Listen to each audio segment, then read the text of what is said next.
The great Jim Abbott joins us on the show right now, and a special time as ESPN E60 is coming out with Southpaw, The Life and Legacy of Jim Abbott this Sunday. You can watch it on ESPN. Jim, great to have you on. And what can you tell us about what we're going to expect to watch this coming weekend?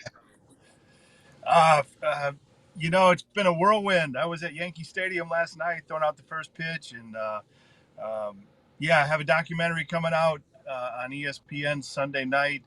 It's it's recaptured my playing career, my playing days, and how I've been went about things, and but also it gets deep into some of the kids and families that followed my career closely. As you guys know, I was born missing my right hand.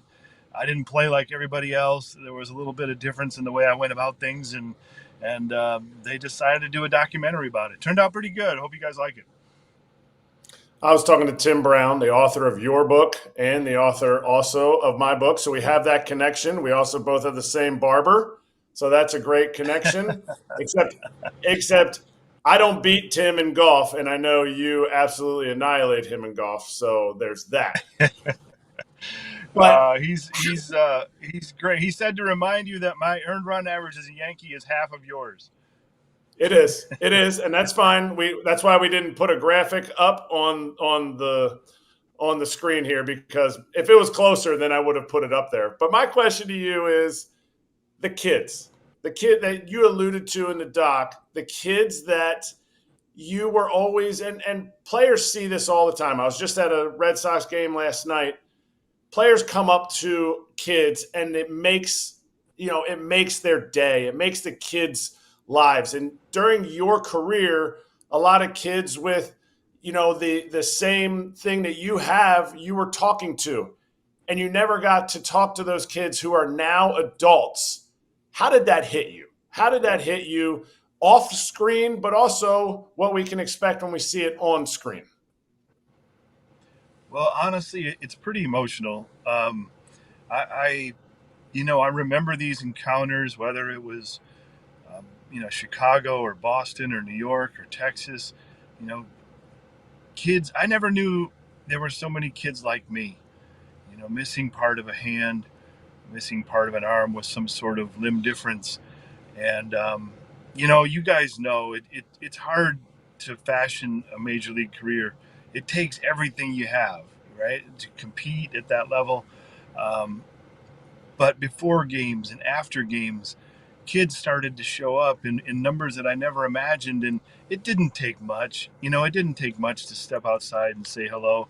Um, but this documentary, Southpaw, does went out and found some of these kids and what they're doing now, and what the things they just didn't let the circumstances of their life become an excuse. And they're MMA fighters, they're basketball players and doctors and lawyers, and it's really inspiring. It was very emotional. It hit hard, to answer your question.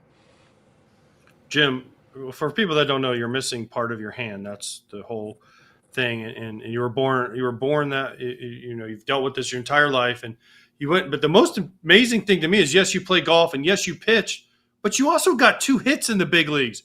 That to me is the biggest thing that I can't get over, is the fact that you went up there and there's dudes, Eric Kratz with two hands could barely get two hits in 21 at bats, and you got two hits in 21 at bats. That's so funny. Uh, I met Garrett Cole last night at the ballpark, and that's all he could talk about. I was like, man, dude, you got two hits. I looked it up on Google. um, yeah, I love to hit. Man, I fancied myself a pretty good hitter back in the day, but then they started throwing curveballs, and I didn't wasn't so good anymore. But I love to swing the bat. It's the funny coincidence about those two hits. They both came off of John Lieber. I was with the Brewers, and he was with the Cubs, and I've never talked to him about it, but he got over it. He had a fine career. That's great. That's tremendous. Yes, and hitting was tough when they started throwing curveballs. So I don't need that. I don't need curveballs. That's why I quit.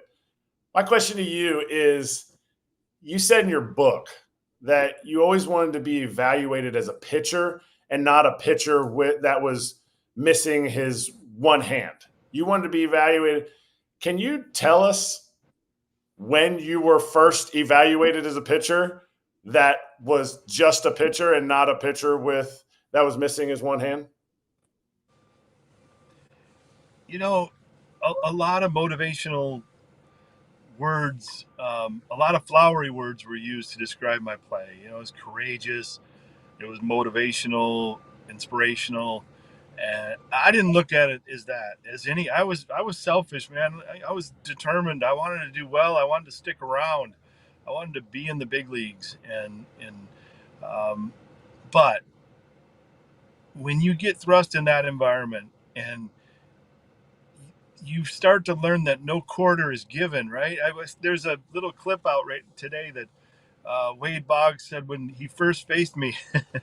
He said, "I'm just going to hit the ball up the middle and go 4 for 4." And he actually did it. He hit the ball straight up the middle, and I made the play and threw him out. And he said, "Oh, I guess we have to take this guy seriously." So, as you guys know, in the big leagues, they don't care how you get it done. They just care that you do get it done. And so I guess, it was in those experiences and winning and losing and the toughness of that environment that I felt like I started to be, rated for my effectiveness rather than, the oddity or the human interest story. Jim, you threw a no-hitter in the big leagues. After you threw that no-hitter, did you tell Wade Boggs, like, dude, they didn't hit it up the middle, they tried, and I just no-hit a big league team? Like, that had to be the coolest thing ever. I've been part of no-hitters in perfect games, but for what you went through and with what you've dealt with, for you to throw a no-hitter in the big leagues has got to be one of the coolest moments ever. Well, thanks, man. And Wade, I tell you, we became teammates on the Yankees, and he was incredible at third base that day. I threw one cutter after another, and if it wasn't a cutter, it was a slider. So the third baseman who were playing the day I pitched usually got a pretty good workout, and Wade just came up with play after play. Actually had a no-hitter saving diving play in the 7th inning against Albert Bell, who smashed one in the hole, and Wade slid and caught it and threw him out by a step. The moment of a no hitter, and it's so special. It's so rare. That last out, there's something about the building of those 27 outs that when it happens, you just kind of can't believe it's going on. And it really, the memories came flooding back last night being up at Yankee Stadium. Not the same stadium, of course, but, the pinstripes in New York and a lot of old friends up there. You make the big leagues if you play nowadays? I think that's a question that a lot of guys are always asked, like, oh, this guy, he couldn't have pitched in this era. This guy could have pitched in any era. Do you think you get the same shot that other kids are getting right now if you pitched in this day and age with the same velocity, pitches, location, all that stuff? That's a good question, Eric. The game has changed, right? I'd like to think that I would have trained in the same ways that the players train now, and would have had some of the technical advantages that they take advantage of now.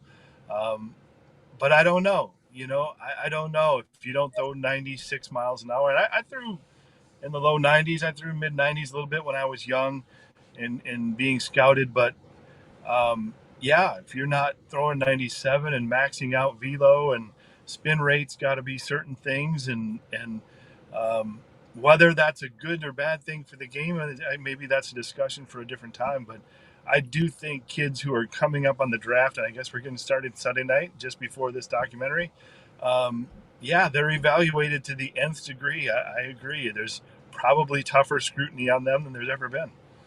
AJ, we're in Vegas right now, and I have not had a lot of time to eat during the day. So no. What could we do? I would love a Huel right now. Vanilla Huel would go down perfectly, because when I have to skip meals because I'm too busy doing what you do in Vegas, which is not eat, I need a quick replacement, and Huel is the perfect thing. I'm a chocolate guy myself. It's got the chocolate milkshake vibes to it. If you miss a meal, Huel can be your answer. If you're looking for a big protein boost, Huel can be your answer. So go check it out. Our friends at Huel are part of today's sponsorship. They've got you covered, spelled Huel. That black edition is a complete meal to feel full, focused, and ready for your day. Little prep, basically no prep. Shake it, open it. Huel has sold over 500 million meals around the world, and now it's your turn to try it. So go to Huel.com FT.com/foul and get Huel today with the exclusive offer for the FT fam of 15% off for new customers if you use the code, you know it, FOUL.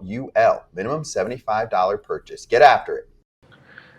Jim, where are we at with the technology nowadays? How far has it advanced medically for someone in your situation? I mean, I truly don't know. Are there prosthetics and stuff like that? And could we see somebody with a prosthetic, if it is available, eventually pitching in a major league game?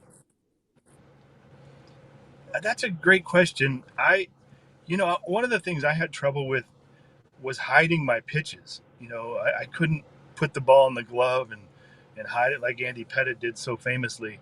Um, I had to, hide the ball behind the mitt so the first base coach, the third base coach could tip off the pitch if I wasn't, I had to kind of spin the ball in my hand until I set my grip kind of too late for a hitter to make that adjustment.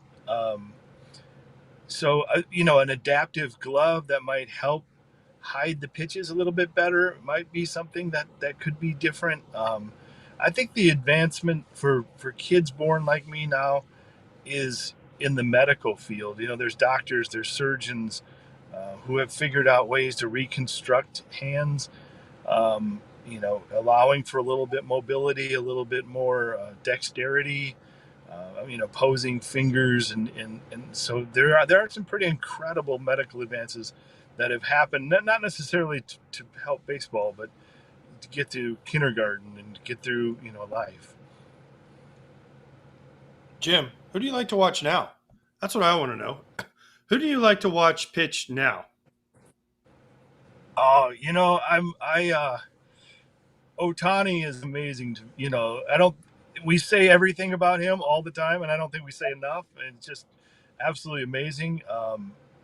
Knowing, as you guys know, the importance of routine in the game and preparation, to be able to go out and start a major league game and play as a position player or a DH in between those starts is shocking. It's unbelievable. We all had, day one you did this, day two you did this, day three you did this, and by that fifth day you wanted to get back up on the mound, and he doesn't have the advantage of any of that stuff. It's crazy. I really like watching him. Kershaw got his 3,000th strikeout the other night, and he's been such a classy player in the Southern California for a long time, and I live in Southern California, so I'm a big admirer of him. Two Dodgers. I can't believe I just named two Dodgers being of an Angel background. They're going to kill me back there. That's okay. They'll be fine. They'll forgive you. How are you not an all-star? We're coming up to the all-star game and we're talking about snubs. How are you never an all-star? And what year do you feel like it was like, man, I just missed it? Right. You know what's weird? Yeah, I got screwed over 10 years in a row. I couldn't believe I didn't make you know what? Honestly, my career was a little different because I won 18 games one year, but I had a really, really strong second half. I won like 11 games in the second half of the season, and the next year after that, I was 7-15, but I had, if the metrics of today were to be used, it would be viewed as a different kind of season because I had, I think, the third best ERA in the league, and I had a strong. I felt like of all of the years that maybe I could have been considered one of the best pitchers in the league, it was that one, even though the team that I was on didn't have a strong offense and we didn't win a lot of games, but it was probably my best pitching year that I had. That makes sense. Your best year, by the way, as a White Sox alumni like you, I just want to know how bad did Herm Schneider, the trainer, hurt you when you would go into the training room? How bad did Herm try to hurt you when you would go in there? He could dig pretty deep, couldn't he? Yeah, he'd get in there. He was Hermie was the best, and I love that guy. I came over and after the strike, and they needed a pitcher, and Robin Ventura was a great friend of mine, and Kirk McCaskill, and I joined up with them, and they just raved about Hermie. They said, you got to come to the White Sox and be with Herm. And he's a legendary trainer in the American League. But you're right, he could hurt you. You'd pay. Jim, this was awesome. Thank you so much for joining us. I know it's a busy schedule right now, promoting the doc, doing all kinds of appearances. We're excited to watch it this weekend, like you mentioned, Sunday night after the draft, 9 o'clock Eastern time on ESPN. It's about an hour and a half, streaming afterward on ESPN Plus. It's the life and legacy of Jim Abbott, Southpaw.